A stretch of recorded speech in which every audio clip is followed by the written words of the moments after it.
Bonjour à toutes et à tous et bienvenue aujourd'hui dans la Géozone. Aujourd'hui on se retrouve pour une toute nouvelle vidéo et un nouvel épisode de Quelle est cette langue? Je vais vous diffuser une petite vidéo et des phrases dans une langue que vous allez devoir deviner dans les commentaires sous cette vidéo. Et après j'en parlerai un petit peu de cette langue, mais trêve de blabla, on va tout de suite commencer cette vidéo avec un extrait de journal télévisé. Vous êtes prêts? C'est parti!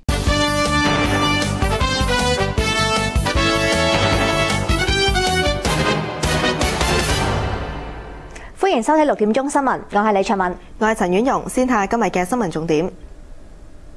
張曉明話：香港同內地合作，唔好只係睇住香港嘅利益，要同國家發展戰略結合。立法會討論限帶奶粉出境新例，多個政黨支持，亦都有政黨批評影響自由貿易。聯合國擴大制裁北韓，令到局勢變得緊張。平壤政府威脅以核武攻擊美國。詳細嘅新聞內容，正喺北京嘅中聯辦主任張曉明出席全國人大香港小組會。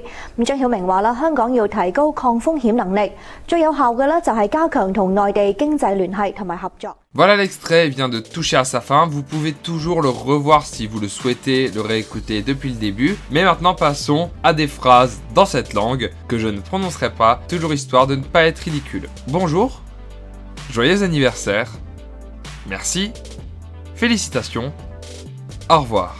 C'est le moment où je vais vous demander de faire pause, de retourner en arrière dans la vidéo si vous voulez continuer à chercher et écrire votre commentaire sur cette langue. Et c'est également à ce moment-là que je vais vous demander de mettre un gros pouce bleu à la vidéo et d'aller voir les autres épisodes de Quelle est cette langue en haut à droite dans le signet. C'est bon? Tout le monde a une idée de la langue que ça pourrait être? La langue du 6e épisode de Quelle est cette langue est le cantonais. Bravo à celles et ceux qui l'ont trouvé et non le chinois et le cantonais. C'est pas la même chose et c'est ce dont on va parler tout de suite. Le cantonais est parlé par 73 millions de personnes dans le monde, ce qui est très important surtout quand on se rend compte que c'est un dialecte du mandarin parmi tant d'autres. Commençons avec la carte. C'est une langue parlée dans la Chine du Sud, dans les deux régions du Guangdong et du Guangxi. D'ailleurs, les Chinois disent Yueyu pour le cantonais et nous, on utilise cantonais car la plus grande ville du Sud, c'est Guangzhou qu'on appelle en français Canton, d'où vient le nom cantonais. C'est logique. Mais n'oublions pas sur cette carte deux lieux qui sont très importants où on parle le cantonais. C'est Hong Kong, ancienne possession anglaise, et Macao, ancienne possession portugaise. Mais, il y a un autre pays où l'on parle cantonais, c'est la Malaisie, avec l'utilisation du cantonais sur la péninsule rattachée au continent asiatique, dont la capitale, Kuala Lumpur. Et ça, c'est dû à la diaspora chinoise très présente en Asie du Sud-Est. D'ailleurs, le cantonais a remplacé le mandarin chez les expatriés chinois. Je vous ai dit que le chinois et le cantonais, ce n'est pas la même limonade. Les deux sont autant éloignés que l'espagnol et le portugais. Elle fait partie des langues sino-tibétaines. Et aussi, petite anecdote, le mandarin et le cantonais s'écrivent de la même façon.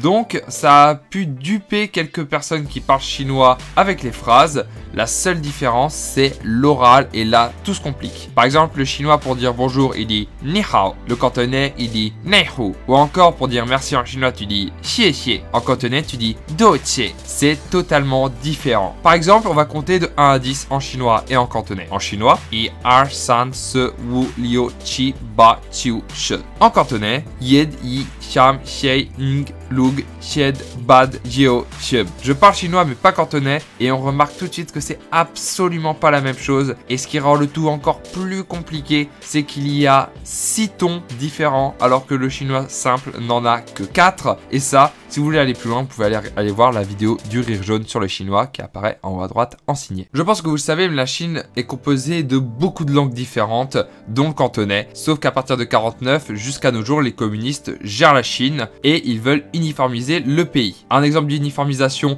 on a le fait que l'heure de la Chine soit la même heure que Pékin, qu'on soit au milieu du désert du Xinjiang ou à Shanghai, ce qui n'est pas forcément extrêmement logique, mais aussi les langues doivent y passer et le mandarin doit se répandre partout en Chine, sauf que les cantonais, ils ne se sont pas laissés faire, leur langue est devenue un symbole de résistance parce qu'elle date depuis beaucoup plus longtemps que le mandarin. Donc le gouvernement a totalement échoué à la réformer, surtout que Guangzhou, c'est la 3e plus grande ville de Chine et qui a quand même Hong Kong et Macao.